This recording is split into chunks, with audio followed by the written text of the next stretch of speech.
அஸ்ஸலாமு அலைக்கும். Welcome to the simple cooking. இன்றைக்கி நம்ம ரொம்பவே சுவையான மீன் குழம்பு தாங்க வைக்க போகிறோம்.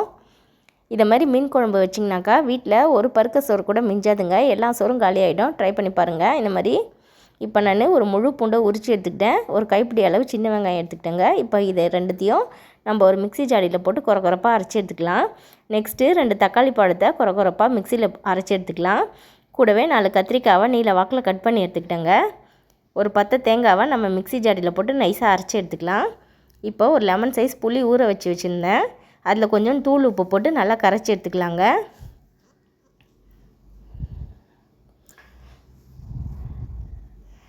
புளியை நல்லா கரைச்சி எடுத்துக்கலாம். இப்போ ஒரு பாத்திரத்தில் நம்ம அரைச்சி வச்ச தக்காளி பழத்தை போட்டுக்கலாம். கொஞ்சோண்டு வெங்காயம் பூண்டு போட்டுக்கலாம் அரைச்சதை. இப்போ ஒரு பச்சை மிளகா போட்டுக்கலாம். கொஞ்சோண்டு கருவேப்பிலை மல்லி போட்டுக்கலாங்க. இப்போ 1/2 ஸ்பூன் மஞ்சள் தூள் போட்டுக்கலாம். 1 ஸ்பூன் மிளகாய் தூள் போட்டுக்கலாம். 3 ஸ்பூன் தனியாத்தூள் போட்டுக்கலாம். 1 ஸ்பூன் குழம்புத்தூள் போட்டுக்கலாங்க. இப்போ நம்ம கரைச்சி வச்ச புளியை அதில் ஊற்றிக்கலாம். இப்போ நம்ம எல்லாத்தையும் கையால் பிசைஞ்சு விட்டுக்கலாங்க. நம்ம கையால் பிசைஞ்சு கரைக்கும் போது தக்காளி பழம்னா நல்லா மிக்ஸ் ஆகி ரொம்பவே டேஸ்ட்டாக இருக்குங்க குழம்பு. ட்ரை பண்ணி பாருங்கள். இதை மாதிரி குழம்பு வச்சிங்கனாக்கா ரொம்பவே டேஸ்ட்டாக இருக்குங்க. இப்போ குழம்புக்கு தேவையான அளவு உப்பு போட்டுக்கலாம். குழம்பு தண்ணியாக இருக்காமல் இருந்துச்சுன்னா 2 ஸ்பூன் தனியாத்தூள் போட்டுக்கலாங்க. இப்போ நம்ம அரைச்சி வச்ச தேங்காவை பால் புழிஞ்சு எடுத்துக்கலாங்க.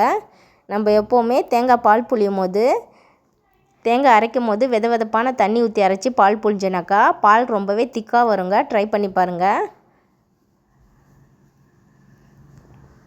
பாருங்கள், பால் நல்லா திக்காக வருது. எல்லாத்தையும் கரைச்சிக்கிட்டு இப்போ நம்ம இதை ஒரு ஓரமாக எடுத்து வச்சுக்கலாம். நெக்ஸ்ட்டு அடுப்பில் ஒரு பாத்திரம் வச்சுக்கலாங்க.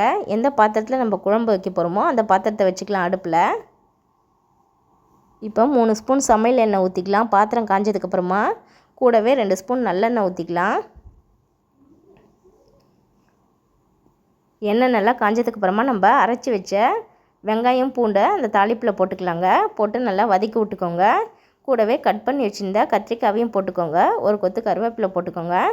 இது எல்லாத்தையும் போட்டு நல்லா வதக்கி விட்டுக்கலாம். இப்போ ஒரு பிளேட் போட்டு ஒரு 2 நிமிஷம் மூடி வச்சுருங்க. நல்லா வதங்கிடும். இப்போ கத்திரிக்காய் வதங்கிறதுக்காக நான் கொஞ்சோண்டு உப்பு போட்டுக்கிறேன். உப்பு போட்டு நம்ம ஒரு பிளேட் போட்டு மூடி வச்சிடலாம். பாருங்கள், நல்லா வதங்கிடுச்சு. இந்த டைமில் நான் கலருக்காக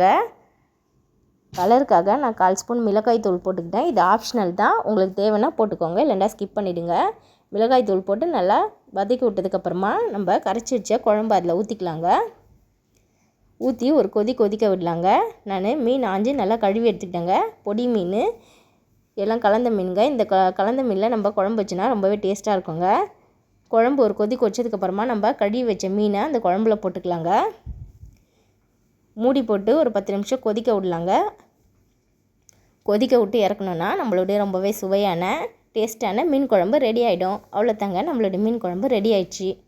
இதை மாதிரி மீன் குழம்பு வச்சு பாருங்கள், ரொம்பவே டேஸ்ட்டாக இருக்குங்க. இந்த வீடியோ உங்களுக்கு பிடிச்சிருந்தா மறக்காமல் லைக் பண்ணுங்கள், ஷேர் பண்ணுங்கள், கமெண்ட் பண்ணுங்கள். நம்மளுடைய சேனலை சப்ஸ்கிரைப் பண்ணுங்கள்.